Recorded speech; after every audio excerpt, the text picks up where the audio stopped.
Hey there, everybody. Coming on just to share some additional information regarding my Wolfbox mirror installation. This is following up on my Terra X Visordok video review that I did a little while back. I'll put a link to that video up there if you haven't seen it. But I did get a lot of questions after that video about just how I went about installing the mirror. The installing of the Navidock is really straightforward. I did cover that a bit in the video, but I'm going to talk in this video a bit more about the wiring process that I went through, how I connected it to 12 volt power, how I ran the wires. And so if that's of interest to you, stay tuned. So again, I am utilizing Terra X's whole ensemble up here, which is a great setup, super sturdy mount. There's no vibration on the mirror, and I'm using their back plate back here, which you can't see, with the arm connected, and you've got the option to add some additional accessories such as this light here as well. But as far as the wiring goes, really pretty straightforward. So I just popped off this cover, and when I did before installing the mirror, I did remove the OEM mirror. I just wanted that out of the way. And so this plastic cover just pops off really simply.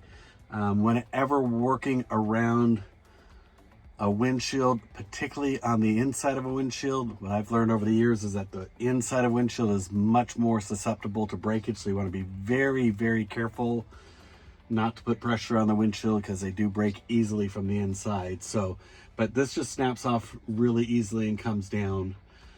I then simply mounted ran the wires across the headliner, just pulled it down. I put zip ties on it.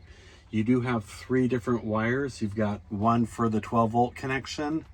You've got one for a GPS sensor that goes down on the dash. I'll show you that close up here shortly. And then you've got another lead that goes to the rear camera in the back.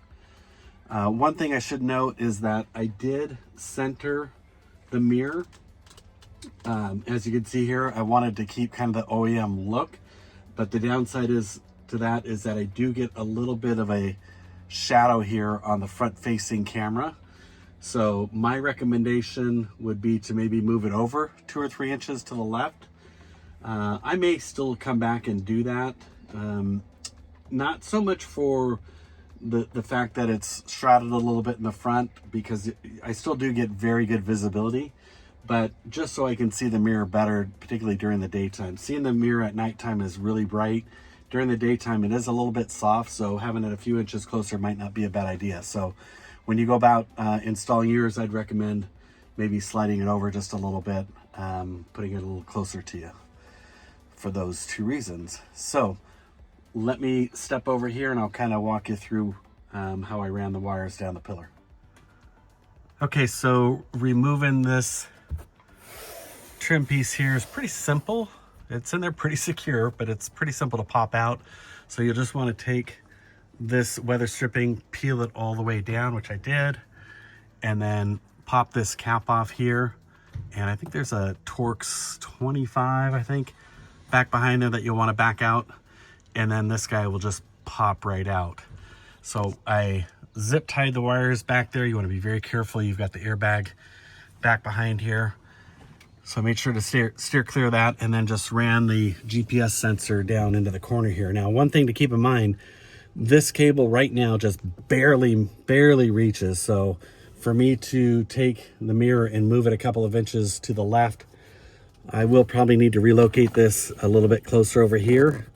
I didn't want to cover up my tweeter. I've got a beatbox in here. I want to maintain my sound. So, but that would be probably what I would need to do, is just pop that over there.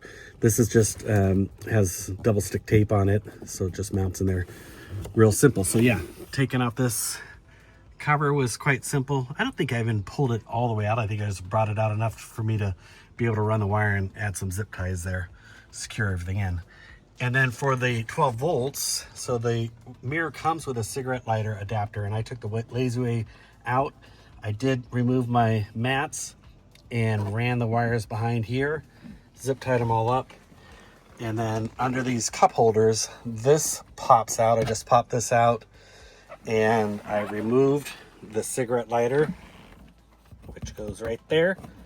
Remove that, went to Ace Hardware and just put a cap over it, and then I just plugged it in and just zip tied all the wires back behind and underneath these cup holders.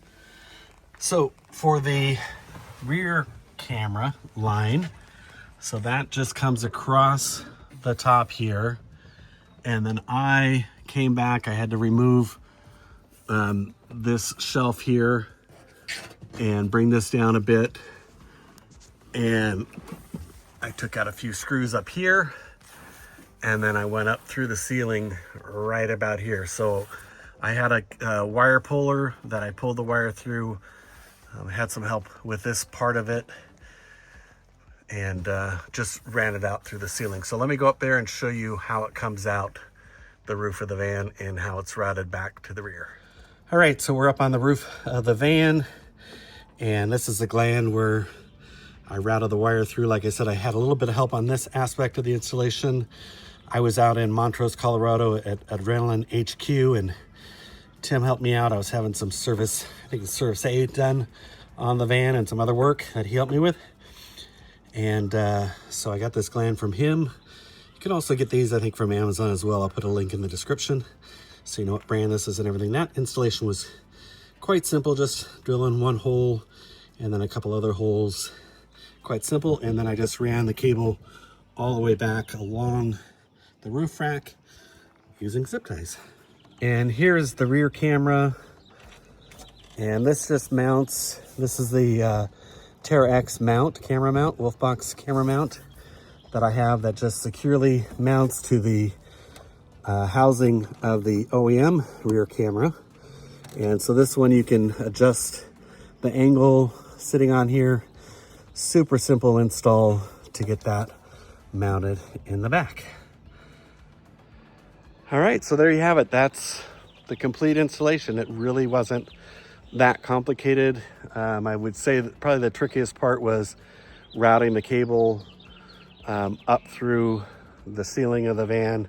Again, Tim at Adrenaline HQ helped me with a fish tape to get that through. Didn't take that much. I'm working with an expert, so he made it a bit easier. And yeah, other than that, like I said, I took the easy way out for the 12-volt connection. I didn't want to fuss with running it under the seat, which would probably be the best method. We never have used that cigarette lighter for a power source, so I had no problem with just using the cigarette lighter adapter that came with the mirror and plugging it right in and just securely zip tying everything in its place. So there you have it. Hope you found this video helpful and informative. If so, please hit that like button.